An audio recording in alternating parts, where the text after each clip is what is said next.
Ayan, good day mga backyard. So meron lang akong gustong i-share sa inyo kasi meron tayong nakita dito. Ayan, kukunin natin siya.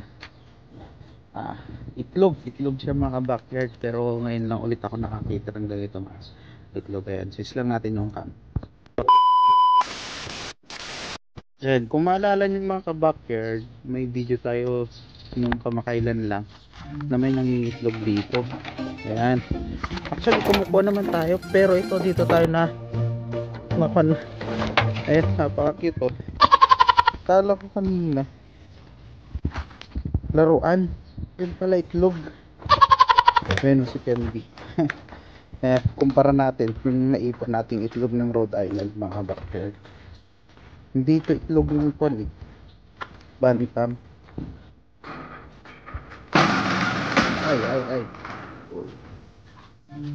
ito. Ayan, may kwan pa, ipot pa ng manok. Kasi may nangingitlog din dito mga backyard. Ayan, tatlo. Ayan o, ang liit, ang cute. Tas dark pa siya. Yung iba sabi nila pag ganito daw may itlog, itlog daw ng tonto, yung rooster. Pero kwan daw to mga backyard, yung unang itlog. Siguro nangingitlog ulit yung kwan. Isa na naman natin. Bali tatlo kasi yung Rhode Island natin. Hindi ko alam kung Rhode Island to o Black Australorp. Ayun, tingnan yung mga backyard. Oh, ang cute. Hindi ko din alam kung may kwan, may nangingitlog din dito. Hanapin ko din mga kabackyard.